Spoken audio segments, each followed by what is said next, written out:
Mga kabunyog, mga kababayan, magandang araw po sa inyong lahat. Welcome po sa isa namang episode ng ating talakayan. Dito po sa aking bagong social media platform, sa YouTube, Veritas Channel. Sa Meta or sa Facebook, Veritas Meta page or Facebook page. Ki-subscribe na po sa aking Veritas YouTube channel. I-follow sa aking Veritas Meta or Facebook page. Dito po, tinatalakay ko ang mainit na issue, pumipili po ako ng pinakamainit na topic at pinapaliwanag ko ito para malaman ng ating mga kababayan ang katotohanan dahil naniniwala po tayo ang katotohanan, ang Veritas, ang magpapalaya sa ating bayan. So ngayon, dahil simula na po bukas, November 16 at inaasahan yan, 3 araw daw yan na malaking rallies, pinanawagan, pinangunahan ito ng Iglesia ni Cristo sa Luneta, pero abutin daw yan ng mga 1 million, mahigit, baka daw abutin pa ng 2 million, sabi ng mga organizers. At dun sa Luneta, ay sa EDSA, People Power Monument, may kasabay din silang rally. Ang nananawagan naman doon yung United People's Initiative.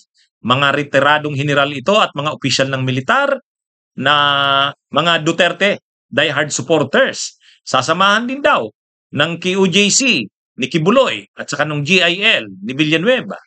So ngayon, parang desperado na ang mga DDS, ang mga pro-Duterte na groups na ito na patalsikin na. Una, panawagan na mag-resign si PBBM. At kung hindi daw mag-resign, patalsikin na kung anong paraan man, people power, withdrawal ng military support, para mailuklok na si Sara o kaya ay military junta. Ang tanong, magtagumpay kaya sila sa mga plano nilang yan, sa mga iniisip nilang yan, dito sa mga rallies na ito na magaganap sa November 16 to 18. So, bakit natin sinasabing desperado na? Unang-una, ang mga nag-o-organize nitong mga rallies na ito, ang mga sumusuporta dito, maraming kinakaharap na problema. Halimbawa, ang KOJC, Kingdom of Jesus Christ ni Kibuloy, alam naman natin na nakakulong yung kanilang si Kibuloy, yung kanilang leader. At wala nang tsansang makakalaya yun. Denied na yung kanyang petition for bail. Nandyan pa yung banta. Nandyan pa yung na posibilidad na siya i-extradite na sa US. So pipigilan nila yan. Ayaw nilang mangyari yan kay Kibuloy na ma-extradite sa US. At kung pwede, ay kung posible na ito ay matapos na ang kaso at kung ay mapardon ng presidente. So mangyayari lang yan mapardon ng presidente kung presidente si Sara. Ganon din si Joel Villanueva, anak ng founder ng leader ng Jesus is Lord. Ay si Joel Villanueva hindi malayo, posibleng kulong. Kung makakasuhan yan, pwedeng posible yan sa makulong bago magpasko. So kailangan na rin nilang mapigilan yan. Kaya yung Jesus is Lord kasama sa mga grupong sumasama diyan sa mga rallies na yan. Ang Iglesia ni Cristo naman, marami sa kanilang mga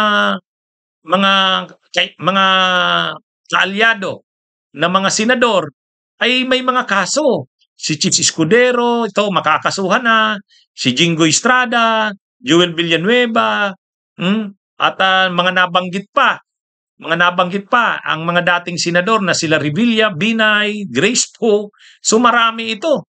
Mayroon pa raw na mga kakasuhan ayon sa ICI na mga senador. Lahat ito mga kaalyado ng Iglesia ni Cristo. At ayaw ng Iglesia ni Cristo itong mga nangyayaring ito na sa tingin nila mali itong direksyon na ito na maraming tinatamaan sa investigasyon tungkol sa katiwalian. Alam naman natin na ang tagapagpahayag ng paninindigan o stand ng Iglesia ni Cristo ay si Marcoleta. Si Marcoleta, ang mga pananaw niya sa programa niya sa Net25, pati yung mga pananaw niya sa Senado, ay hindi siya sang-ayon na sa direksyon ng ginagawa ng Blue Ribbon sa ilalim ni Lacson na talagang pinapanagot ang lahat, sino man ang tamaan. So, dito sa mga nangyayaring ito, talagang desperado na sila at alam nila na ah, makakalibre lang sila sa lahat ng anong inilang ito, kinakaharap na mga problema sa kasalukuyan kapag ang nailuklok ng presidente ay si Sara. Kaya gagawin nila, mapatalsik talaga si PBBM. O kaya, kung ano, pwersahin itong mag-resign. Kung hindi pa rin, patalsikin. People power man, withdrawal of support, o kung ano man. Kaya talagang desperado na sila dito sa rally na ito nasisimulan bukas at tatagal ng 3 days. At kung sa tingin nila, baka ma-develop nila yung sinasabing people power o yung ah, mga pagkilos nila na posibleng tumungo sa pag-withdraw ng military support, gagawin nila ito. Yan yung gusto talaga nilang mangyari. Parang sa kanila taya-bato na ito. Ha? Ano ito? Ito na yung kanilang huling baraha. Pag hindi sila nagtagumpay dito, makukulong ang maraming mga senador na mga kasamahan nila. Si Bato de la Rosa, posibleng maaresto na rin yan, madala sa ICC. Baka sumunod pa si Bongo. Baka matuloy na ang impeachment ni Sara sa February. So marami itong mga pangyaring ito na gusto nilang pigilan. Gusto nilang wag mangyari ang mga bagay na ito. At ang kanila lang na pag-asa ay kapag napatalsik o napag-resign si PBBM o kaya mapatalsik ito, ipalit si Sara. Kaya desperado na sila. Ngayon ang tanong, magtagumpay kaya sila? Sa kasalukuyang sitwasyon, mahirap dahil mas karamihan pa rin ng mamamayang Pilipino hindi sang-ayon na maupo si Sara. Lalo na kung ipipilit nila yan sa paraang illegal or extra-constitutional. Haharangan yan, lalabanan yan ng mamamayan. Kaya kahit pa sila makapagparali ng 1 million ang Iglesia ni Cristo, hindi magtatagumpayan sa tingin natin na mapatalsik ang administrasyon, ipalit si Sara. Kapag ipinilit nila si Sara na iluklok, magagalit ang taong bayan. Mas marami. Kung sila'y makakamobilize ng 1 million, mas marami ang Pilipino na ayaw sa ganong senaryo o sa ganong direksyon.